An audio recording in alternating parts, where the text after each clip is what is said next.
Olá, eu sou o Luiz e você está ouvindo o Ecos do Marajó.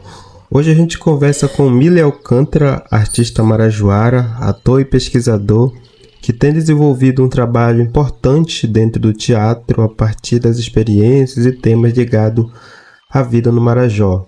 Nesta entrevista vamos falar sobre identidade, territórios, criação artística e também sobre desafios de fazer arte em contexto muitas vezes marcado pela ausência de políticas públicas e visibilidade. Mille, seja muito bem-vindo ao Ecos do Marajó. Para começar, eu gostaria que você se apresentasse para a nossa audiência e como que essa identidade influencia o seu trabalho dentro do teatro. Olá, eu me chamo Mille Alcântara, sou natural de Soure, na Ilha do Marajó. Sou um homem preto, marajoara, artista, formado pela Universidade Federal, tanto no curso técnico em teatro, quanto na licenciatura em teatro. Hoje eu sou ator e professor de teatro, mas para além dessas funções, eu também desenvolvo algumas outras. Eu sou dramaturgo, preparador de elenco, figurinista, sonoplasta, iluminador, encenador, enfim, algumas coisas que a gente precisa ser quando a gente é artista, né? Dentro do território nortista, assim, em geral. Quando eu me reconheço, quando eu saio de Soure, chego em Belém e começo a desenvolver, né, um trabalho de estudo mesmo, porque quando eu estava em Soure, eu decido fazer teatro porque eu vi um espetáculo de teatro na minha infância e aquilo me pegou muito, aquilo me chamou muita atenção e eu falei, eu quero fazer isso. Só que eu não sabia, porque o grupo que eu tinha assistido quando eu era criança, ele logo depois foi encerrado e eu só fiquei com aquele desejo dentro de mim que eu queria ser ator, que eu queria fazer teatro. E eu assistia muita novela também. E isso me influenciou muito, né? Eu gostava de ver as pessoas interpretando. E aí, quando eu venho para Belém e começo a estudar o teatro, começo a entender a linguagem teatral, começo a perceber coisas que inicialmente eu não tinha dimensão do que era, eu consigo entender que o teatro está para além de apenas um sonho de criança, que agora era uma grande realidade, que agora era a minha profissão. E aí, quando eu tenho essa visão, quando eu consigo enxergar de fato um pouco do que é o teatro, para além do que eu já imaginava que fosse, a minha vida ela dá uma guinada, porque aí eu começo a enxergar hoje o teatro como profissão. E aí quando eu começo a enxergar o teatro como profissão, eu começo a enxergar que eu preciso ter algo para falar. E o que eu vou falar? O que é que para mim é interessante falar? Porque assim, hoje eu entendo o teatro também como uma grande ferramenta de mudança social. E isso é muito forte nos meus trabalhos. E isso também surge por eu ser um artista preto marajoara. Então, acho que estar falando desse local, de ser um artista preto marajoara, acho que isso é o que me resume enquanto artista, assim. E não que eu seja só isso, mas isso é uma grande parte do que eu sou.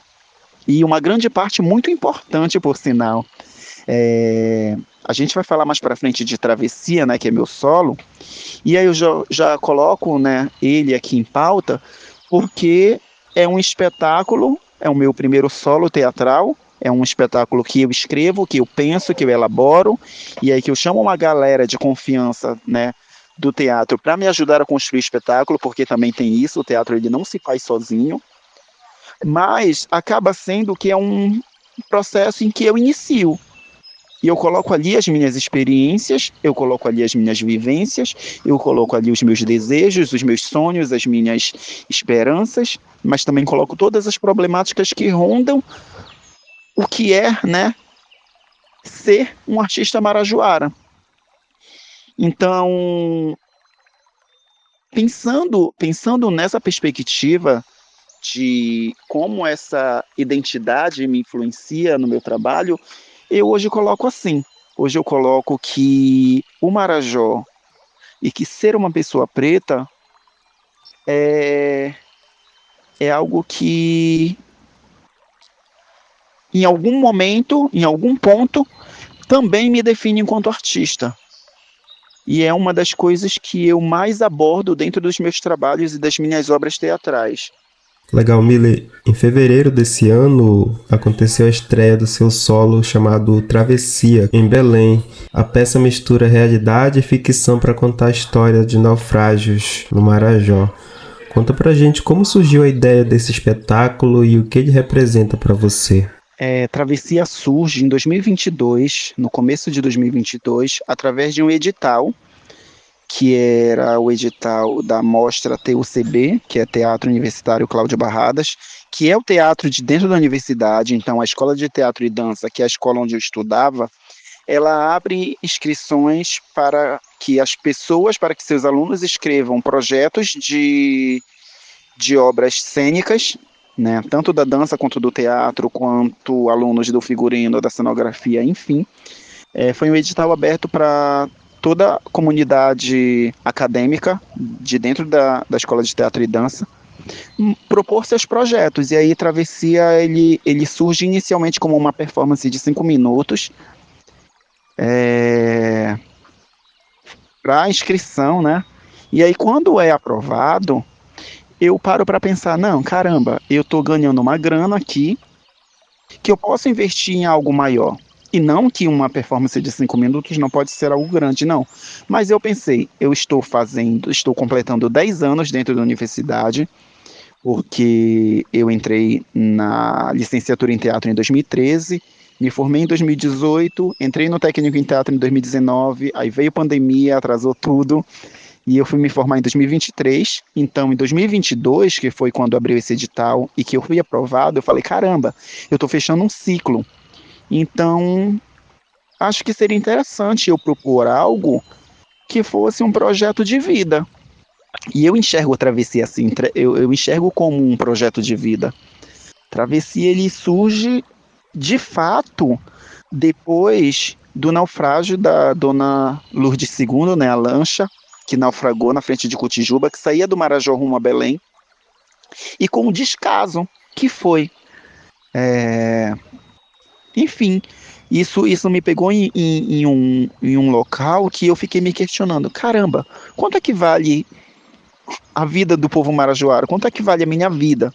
Porque para eu chegar em Belém, para eu estar em Belém, eu precisei fazer essa travessia. E, enfim, a gente está lidando com a ilha do Marajó, é uma ilha, então ela é cercada de águas, e única forma que tu tem de sair de lá é através dos transportes fluviais, a não ser que também tem os transportes aéreos que são mais caros e não são tão acessíveis à população em geral. Mas eu, desde bebezinho de colo, estava fazendo travessias, então eu sempre fiz com os meus pais, com os meus avós, essas travessias mesmo, de sair de Soure, vir para Belém, voltar para Soure, enfim.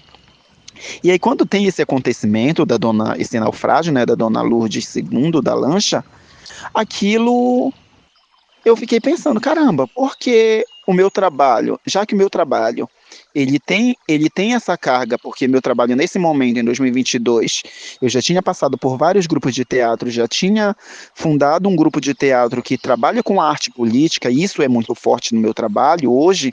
Eu fiquei parando para pensar, qual é a minha poética pessoal enquanto artista? Porque eu tenho uma poética dentro do grupo. Eu tenho uma poética com vários grupos. Eu trabalho com teatro político, eu trabalho com teatro musical, eu trabalho com teatro infantil, eu trabalho com o drama, com a comédia, mas o que vai ser o Travessia? E aí eu pensei, nada mais do que uma mistura de tudo que eu já passei, mas algo que me caracterize também, que as pessoas olhem e falem, caramba, isso é um trabalho do Miller. E aí eu paro e penso, eu sou um homem preto, marajoara e artista. E por que não juntar essas três coisas? E aí daí surge a Travessia, né? Travessia surge como uma forma de denúncia também, por conta dos perigos que estão dentro, né? Os riscos que a gente corre fazendo essas travessias. Mas eu não queria falar especificamente só das tragédias, porque para antes de alguém chegar em uma lancha, essa pessoa ela tem uma vida. Então por que não contar como são as histórias dessas pessoas pretas, nortistas, marajoaras, e trazer a problemática de que é o naufrágio. Como o naufrágio ele pode ser um grande interruptor de sonhos. Ele pode ser um grande, como é que eu posso dizer? Um grande encerrador mesmo, sabe? De uma vida. Então, como aconteceu, né? Foram 22 pessoas que morreram nesse naufrágio. E aí uma delas era irmã de um amigo meu, e isso também foi um ponto muito forte que me pegou para eu construir a primeira história. As histórias, elas surgem de forma que são histórias reais, às vezes, e muitas vezes ficcionais, e às vezes eu misturo também o real com o ficcional, porque o teatro, ele te dá liberdade disso. E aí eu paro para pensar o quanto que Travessia, ele me representa enquanto artista, ele me representa enquanto pessoa marajoara, e também o quanto ele representa para as pessoas, o que ele pode representar para as pessoas marajoaras. Então eu acredito que Travessia é um espetáculo muito importante, é muito importante ser visto, é muito importante ser apresentado, porque fala sobre vidas, fala sobre sonhos, fala sobre histórias de pessoas que muitas vezes estão à margem e que muitas vezes não são vistas. E quando acontece um descaso desse, um descuido, uma violência, parece que nada aconteceu. E muito se dá também por serem pessoas pretas marajoaras.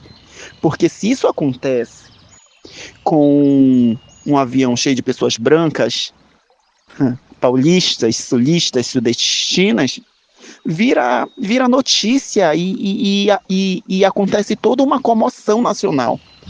E por que quando vira notícia nacional um caso desse, com pessoas pretas marajoaras, não toma todo essa comoção nacional? Não toma toda essa proporção? Isso foi um dos meus primeiros motivos para construir. E aí eu enxergo hoje que é um espetáculo muito importante, muito interessante e fundamental de ser falado, de ser tocado, de ser apresentado. Ótimos pontos, Mili. Travessia traz uma pergunta muito forte para nós marajoaras, né? Que é: quanto vale a vida de uma pessoa marajoara? Na sua vivência e nas pesquisas que você tem feito, como que essa pergunta se conecta com as realidades e os desafios enfrentados pelas pessoas que vivem no Marajó hoje? Quando eu faço essa reflexão, né, esse questionamento, quanto vale a vida de alguém marajoara, eu começo a questionar a partir do momento em que a lancha Dona Lourdes II naufraga, e aí eu vou, né, fazer essa pesquisa desde quando as lanchas naufragam, porque eu sei que não é de agora. E não é muito falado. E aí quando se toma uma proporção nacional, como essa que tomou uma proporção nacional, e logo depois, dias depois, ela já foi esquecida, já aconteceram outros inúmeros casos, assim. Eu lembro que eu estava uma vez em um barco, e o barco estava à deriva, eu estava voltando para o Marajó, estava em Belém, estava voltando para o Marajó, e o barco que eu estava à deriva, estava quase para virar, no meio da Baía do Marajó.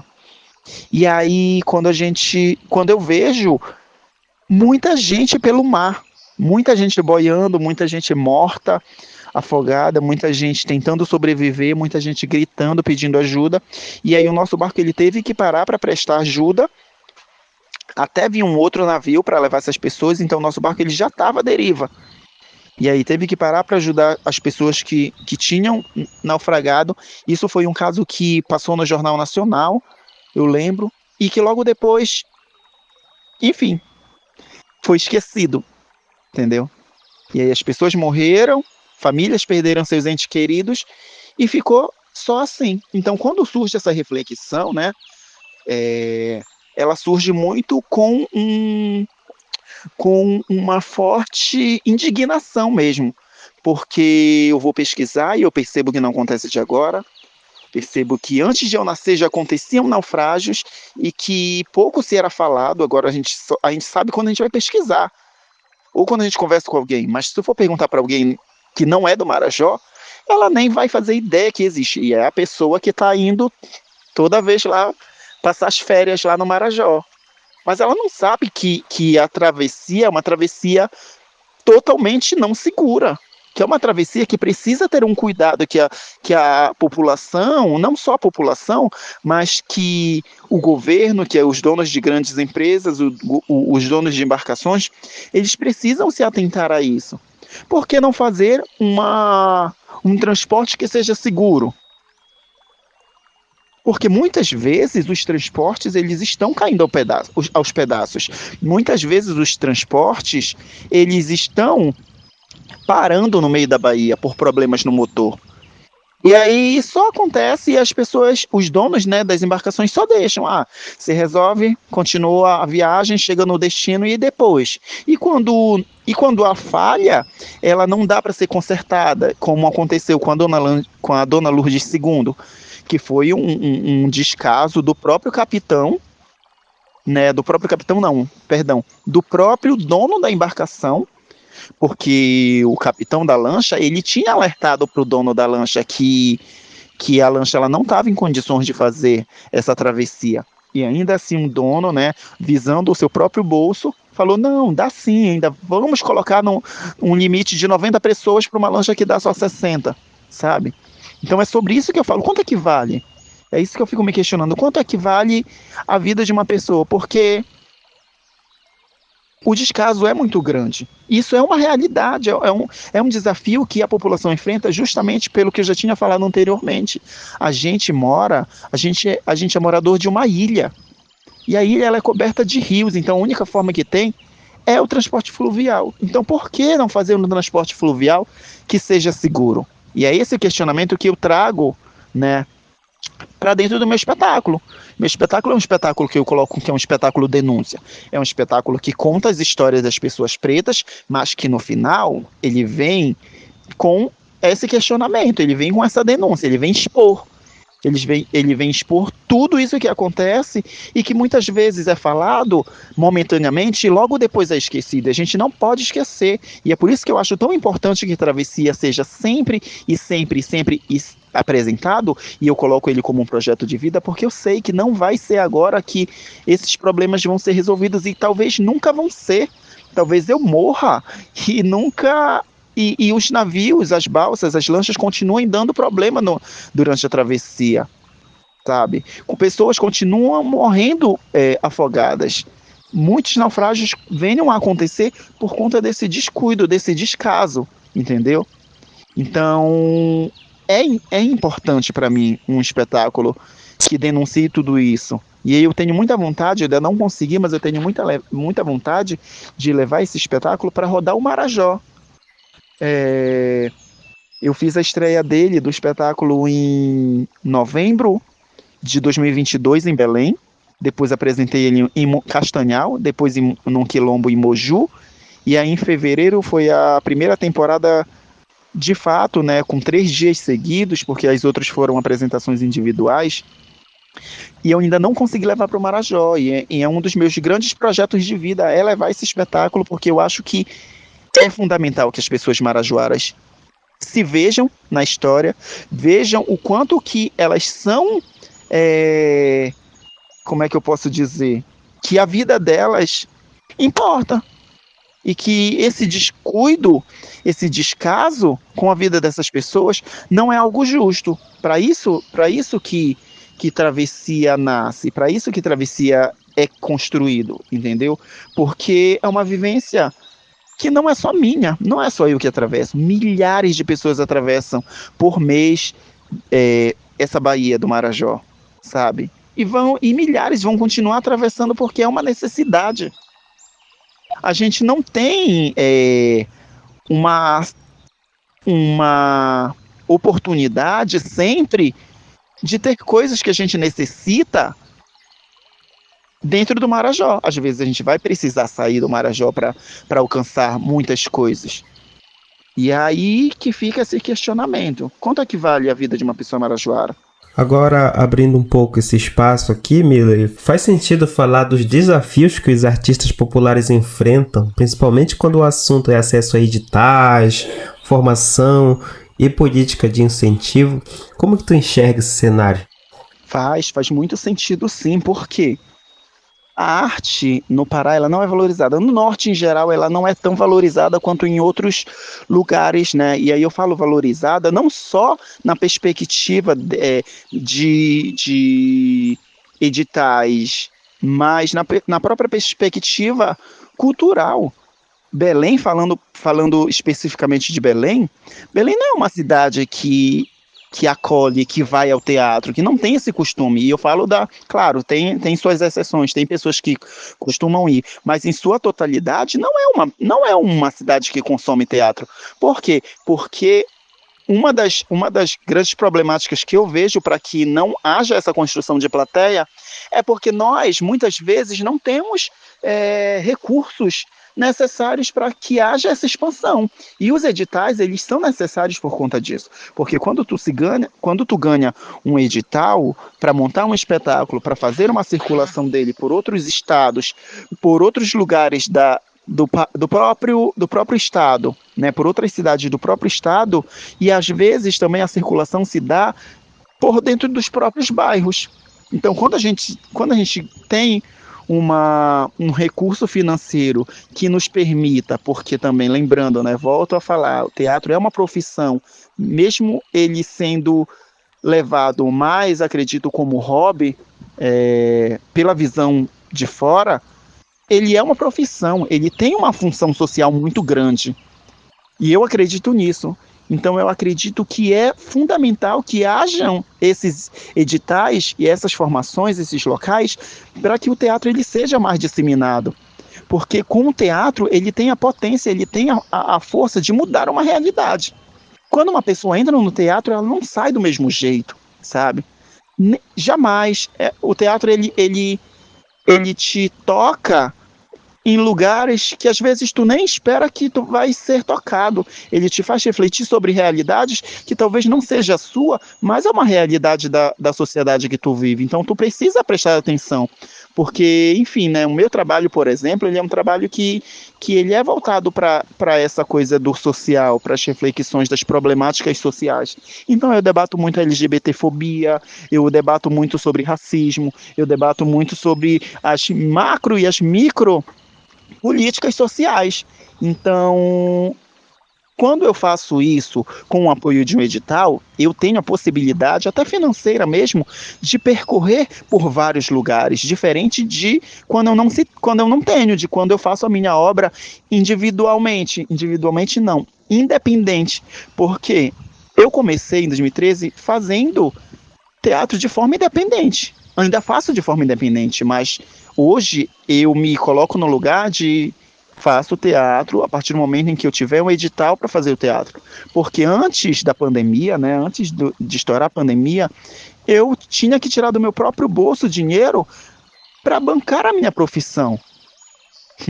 Então é muito doido parar para pensar que isso não era algo que eu deveria estar dando dinheiro, eu deveria estar recebendo porque é um trabalho, assim como qualquer um. Ninguém paga para trabalhar, né? A gente trabalha para receber.